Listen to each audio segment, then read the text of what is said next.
नमस्कार, प्रणाम। आइए, आज की वार्ता विषय वार्ता यह है कि तारीख तो पता ही आप सबको है, 25 जून की तारीख है आज। और हिंदी में अगर कहा जाए, देखा जाए तो आज है ज्येष्ठ शुक्ल पक्ष की तिथि एकादशी। इसे कहते हैं निर्जला एकादशी, एकादशी कहते हैं इसको। ये एकादशी तिथि जो है वो दिन बृहस्पतिवार है। ये रात में 8:10 तक है, फिर द्वादशी लग जाएगा। स्वाति नक्षत्र था 4:4:30 तक, 4:30 तक। अभी तो विशाखा चल रहा है, चंद्रमा तुला राशि में ही है। शिव नाम का योग था, दस्युमन तक अभी सिद्ध नाम का योग है। योग तो अच्छा है, बस प्रॉब्लम है जो ग्रहों की पोजीशन है इन दोनों, वो बड़ा जो उत्तरायण के 3 ग्रह हैं ना, 3 राशियाँ हैं ना, जैसे कहते हैं मेघ, वृष, मिथुन, और जो दक्षिणायन की पहली राशि कर्क है ना, ग्रह इसी में आच्छादित। सिंपल देखा जाए तो वृष में कौन है इसमें वर्तमान के दिनों में? मंगल वृष में आ चुका है। सूर्य कहाँ है? कहा 3 नंबर में। बुध अभी तो आज शाम को चला जाएगा। कहाँ चला जाएगा? कर्क में चला गया है। 22 को बुध चला गया, शाम को कर्क में है भी। अब कर्क में कितने ग्रह हो गए? कर्क में बृहस्पति है, कर्क में शुक्र है, और कर्क में ही बुध भी चला गया। यानी जो कर्क है वो अधिक ग्रहों को पा लिया। कर्क पानी है, पानी को ओवरलोड बर्दाश्त नहीं है, पानी को हल्का हो चाहिए। जब ये तीनों बैठ जाते हैं ना, तो जो पानी है वो थोड़ा गर्म, एग्रेसिव हो जाता है। आई बात है।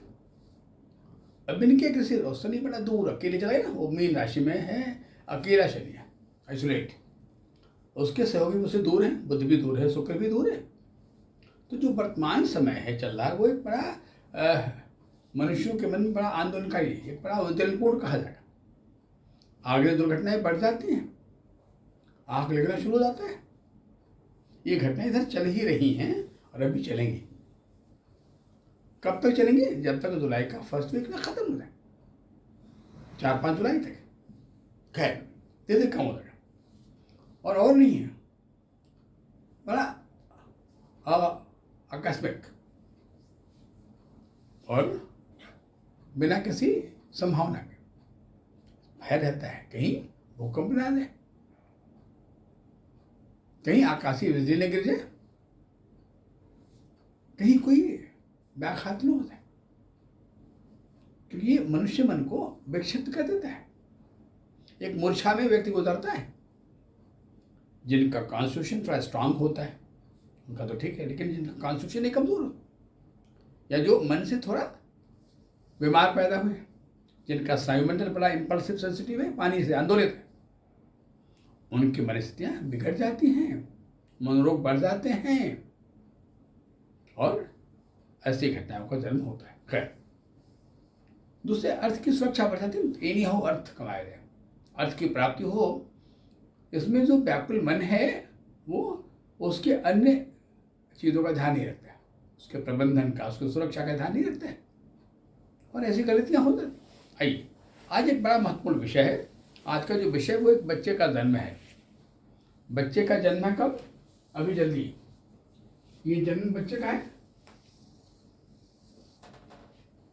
22 तारीख को, 22 को। आज कौन तारीख है? आज 25 तारीख है। बच्चा 22 को पैदा हुआ, 22 ऑफ जून, 11:58 पर। दिन मंडे है और जन्मस्थान मुंबई है। बच्चे का जन्मगन सिंह है, 5 नंबर। सूर्य जो उसका मालिक है वहाँ मिथुन में विराजमान है और एक ट्रांजिट पोजीशन में है। 6:38 है, यानी वो मृगशिरा नक्षत्र के दूसरे चरण में है। जैसे वो 60 होगा, मैंने 658 से बाहर निकलेगा ना, यही क्षण जैसे 40-40 हो जाए ना, तो ये आद्रा में चला गया। तो जो सूर्य नाम का ग्रह है वो 22 तारीख के रात में 22:36 पर 10:36 पे आद्रा में चला जाएगा। यानी वो नक्षत्र ट्रांजिट में है, मृगशिरा और आद्रा के संक्रमण काल में, ट्रांजिट पोजीशन में, संधि काल में। बुध नाम का ग्रह ये दिखाई दे रहा है ना, मिथुन में है, लेकिन ये बिल्कुल ट्रांजिट बॉर्डर पर है। 19-29-55 है मित्रों। जन्म बच्चे का 11:58, ये 3:30 पर 2-3 घंटे बाद यहाँ जाकर खत्म आ जाएगा। जो शुक्र नाम का ग्रह है वो यहाँ पे है 15-59, अभी जल्दी ये इसमें आएगा और दोनों भी एक ही नक्षत्र में हैं। ये दोनों कंबाइंड यानी कर्क में 3 ग्रह हो गए। यहाँ बुध हो जाएगा, शुक्र हो जाएगा, मंगल अभी जल्दी आया है, 1 ही डिग्री का है, 14 है, यानी मंगल जो है वो बच्चे का जन्म 22 का है, 21 को मंगल बदला है। चंद्रमा अकेले ही शनि है। अभी ध्यान से देखना कि बच्चे का ये जो इलाका है ना, ये एरिया ओवरलोड करेगा। ये खाना सब कवर्ड हो गया। ये है क्या इलाका? इसको हम कहते हैं ईशान कोण। ईशान का काम क्या है मित्रों? ईशान का काम है शरीर के सुचिता को संतुलित करना, बैलेंस करना। जो शरीर की पवित्रता है उसको मेंटेन करना इसका काम होता है। ये मेंटेन कैसे होता है? जब बॉडी में डिटॉक्स होता रहता है ना, जब ऐसी चीज़ें जो खराब होती हैं, विषाक्त होती हैं, है ना, जब उनका त्याग प्राप्त होता रहता है, निकलता रहता है, जब ये होता रहता है तो शरीर शुद्ध रहती है। अगर शरीर की विषाक्त बाहर न निकले तो शरीर की शुद्धता तो गड़बड़ जाएगी ना। इसमें कुछ आर्गन बड़ा काम करते हैं, कुछ हमको का बड़ा रोल होता है। जैसे हमारे ENT का रोल है, हमारे गुर्दे का बहुत रोल है, हमारे लीवर का बहुत रोल है, ये बहुत रोल प्ले करते हैं। अब ये इलाका ओवरलोड हो गया और ये इलाका खाली हो गया। ये इलाका एक दूसरे के कंपोनेंट है, एक दूसरे की पूरा का। ये कौन है? नैऋत्य कोण और ये ईशान कोण। ये पूरा इलाका खाली हो गया बच्चे का इलाका। अब ऐसे बच्चों के पास जब उनका ज्योतिषीय विश्लेषण होता है तो क्या कहा जाता है? एक तो कहा जाता है बच्चा हाइपर सेंसिटिव है, या बच्चों को लिखा जाए इम्पल्सिव हाइपर सेंसिटिव, कि बच्चा का जो हाइपर सेंसिटिवनेस है वो कैसा है? वो है पानी जैसे, कि धूप में गया तो गर्म, फ्रिज में तो पानी बर्फ हो गया। और ये इस प्रॉब्लम की हो नाते कुछ संभावनाएं बढ़ जाती हैं। जैसे बच्चे के नेत्र में प्रॉब्लम ना हो जाए, नेत्र और गुर्दे में, किडनी, क्योंकि ये पानी का फिल्ट्रेशन को गड़बड़ करता है। और पानी का जो फिल्ट्रेशन है या खून का जो फिल्ट्रेशन है वो कहाँ है? हमारे गुर्दे में है।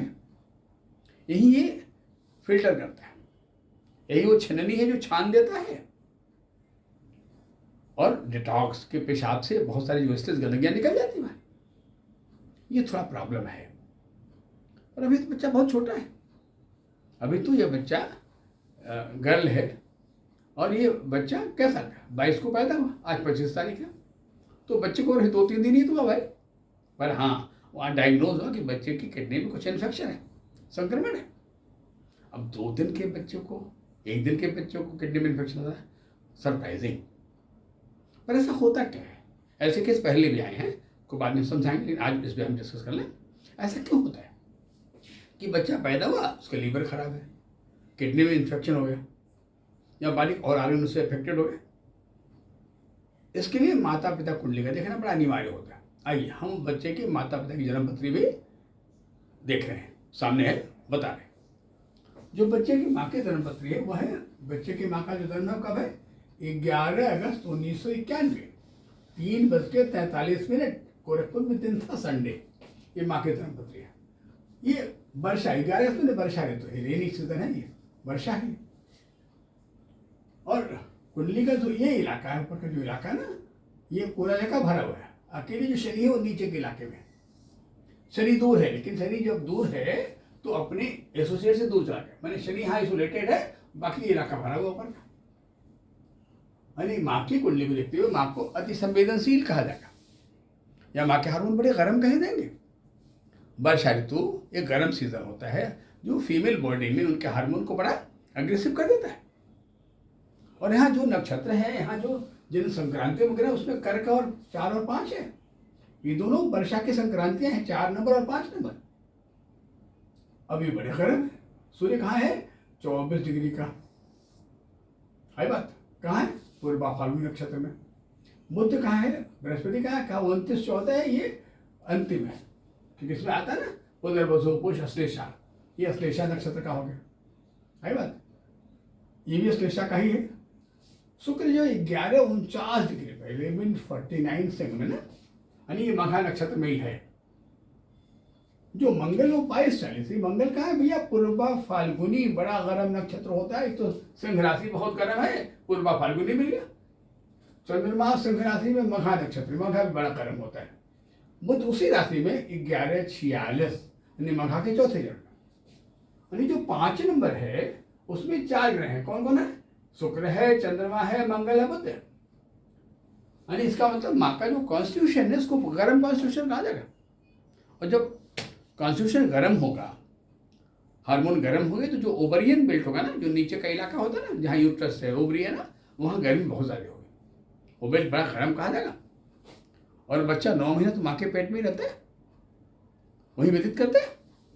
निश्चित रूप पे वहाँ बड़ा डर रहता है कहीं बच्चे को प्रॉब्लम ना हो जाए या बच्चा सुरक्षित रहे, कोई दिक्कत ना आ जाए। पिता कुंडली को भी ले लिया जाए। पिता का जो जन्म है वो कब है? 25 फरवरी। ये अच्छी बात है कि शिशिर ऋतु है, शिशिर ऋतु है, शिशिर। शिशिर बसा एक दूसरे के बड़े कंपोनेंट होते हैं, क्योंकि जो शिशिर है उसका मालिक शनि है और बसा मालिक सूर्य। शिशिर क्या है? हमारे उत्तरायण का प्रारंभ। वर्षा क्या है? दक्षिणायन का प्रारंभ। ये अच्छा कंपोनेंट है दोनों में। 25 फरवरी 1991 का ही जन्म है। 3:40 AM, इनका भी 3:40 AM, यानी समय पैरेलल है। देखिए इनका है 3:43 AM, इनका 3:40 AM। जन्म गोरखपुर का है और दिन मंडे है। ये संडे है, ये मंडे है। संडे मोस्टली बड़ा गर्म होता है, मंडे ठंडा होता है। ये कुंडली मेल का है, ये कुंडली फीमेल का है। ये पुरुष की कुंडली है। जो बच्चे के पिता है उनका धनु लग्न है। शनि यहाँ मकर बैठा है, सूर्य तीसरे भाव में कुंभ राशि में है, शुक्र मीन में बैठा है, मंगल वृष में है। जो चंद्रमा है वो मिथुन बृहस्पति कुंडली के 8वें भाव में केतु के साथ बैठा है। ये गलत है, 8वां भाव। फिर भी ग्रह इस इलाके में, ये पूरा इलाका खाली है तकरीबन। इन दोनों के अगर तापक्रम की बात कही जाए या कॉन्स्टिट्यूशनल टेम्परेचर की बात कही जाए तो जो माँ की बॉडी है वो गर्म है, पिता की बॉडी उसके तुलना में नॉर्मल है, शांत, उतना गर्म भी नहीं, बहुत ठंडा भी नहीं, ठीक ठीक एवरेज। तो खैर इसमें संतान होने को प्रॉब्लम होता नहीं है। तो बच्चा आ गया, माँ प्रेग्नेंट हो गई, पर बच्चे को रहना तो माँ की गर्म में ही है ना, 9 महीने बिताना तो ही। और बच्चा वहाँ के वातावरण से बड़ा प्रभावित होता है। उसका जो भी भोजन है वो माँ के थ्रू है। और खाली भोजन क्या है? ऑक्सीजन। कैसे मिलता है? माँ के थ्रू मिलता है। आई बात। उस गर्म बेल्ट में थोड़ा डर रहता था, लेकिन यहाँ माँ को वो सारे स्टोन्स पहना दिए गए थे जो अल्कलाइड होते, क्षारीय होते हैं, ताकि बच्चे को सुरक्षा प्रदान किया जाए। ये व्यवस्था कर दी गई थी। पर फिर भी आप किसी प्रभाव को बिल्कुल खत्म नहीं कर सकते। छाता लगा लेने से बरसात बंद नहीं होता है। हाँ, एक सुरक्षा होती है कि पानी सर पे सीधे नहीं करता मित्रों, पर बौछारें तो मार सकते हैं ना, नीचे कपड़े भीग सकते हैं ना। तो अच्छा रहा कि बच्चे का 9 महीने जो ग्रोथ होनी चाहिए वो प्रॉपर रहा है। बच्चा हेल्दी पैदा हुआ, पर इन्फेक्शन पैदा हुआ कि बच्चे के गुर्दे में संक्रमण है, इन्फेक्शन मिला। खैर वो भी करेबली ठीक हो जाएगा, उसमें कोई चिंता का विषय नहीं। मुख्य विषय ये है कि ऐसा होता क्यों है। हाँ, ऐसा तब होता है जब 2 कॉन्स्टिट्यूशन मिलते हैं और उनका जो जन्म होता है ना वो किसी ऐसे मौसम में हो जो बड़ा सेंसिटिव मौसम हो। अब प्रश्न है कि यहाँ तीनों, माँ भी वर्षा ऋतु की, बाप शिशिर का, और बेटा बिटिया जो पेट में आई उसका भी कंसेप्शन वर्षा ऋतु में ही कहा जाएगा। क्योंकि जून बॉर्न बिटिया है, जून में 22 जून को पैदा हुई है, तो ये इसका जो कंसेप्शन होगा वो सितंबर महीने होगा। सितंबर को वर्षा ही तो कहते हैं, वर्षा ऋतु कहते हैं। यानी ये वर्षा का कंसेप्शन कहा जाएगा। अब वर्षा को बड़ा सेंसिटिव और वर्षा को बड़ा गर्म कहते हैं। अतः जो बच्चा है उस पर अधिक प्रभाव किसका होगा? माँ का प्रभाव होगा। माँ के पार्ट में देखा जाए तो माँ के पार्ट में ये जो इलाका है वो काफी मजबूत हो गया। ऊपर का इलाका हमारी माँ पानी हो गई, वाटर हो गई। आई बात। कैसा वाटर? थोड़ा गर्म बॉयल वाटर की अच्छी बात हुई तो माँ बड़ा खुश, कोई खराब बात हो गई तो माँ एग्रेसिव, बिल्कुल इम्पल्सिव। आई बात। और ये जो यह कोण है इसको हम कहते हैं वायु कोण हवा। पर ये जो नीचे का इलाका आया जहाँ हमारा ओवरियन बेल्ट पाया जाता है ना, ये इसका अपोजिट इलाका बड़ा स्ट्रांग हो गया, ये इलाका कमज़ोर हो गया। अकेले शनि तो है यहाँ पर अकेले शनि कुछ अकेले नहीं है, जब बिना अगर एसोसिएट नहीं है तो कुछ अकेले कर नहीं पाता ना। ये इलाका ओवर स्ट्रांग हो गया, जिससे जो बच्चे होते हैं वो ड्यूरिंग प्रेगनेंसी ध्यान रखना होता है कि बच्चे की सुरक्षा को मजबूत किया जाए। यही कारण था जिससे जो बच्चा पैदा हुआ, जो बेटियां पैदा हुई ना, उसे थोड़ा इन्फेक्शन मिला, संक्रमण मिला किडनी में। खैर, बच्चा सुरक्षित है और सुरक्षित हो जाएगा। ये तो हमने समझाने के लिए, बताने लिए इसको हमने आज विषय रखा कि बच्चे का जो कॉन्स्टिट्यूशन वो डिपेंड करता है माँ का। ये साथ है बस हम लोग अवॉइड करते हैं इस बात को कि जो माँ की ऋतु हो, पिता की ऋतु हो, माँ की, उसमें कंसेप्शन ना हो, उसका कंपोनेंट सीजन में हो, कंपोनेंट ऋतु में। आई बात। खैर, अब विषय हम यहीं से आज पूरा करते हैं। अब और चर्चाएं हम करेंगे अगले एपिसोड में मित्रों। तब तक हम विदा लेते हैं। नमस्कार, प्रणाम।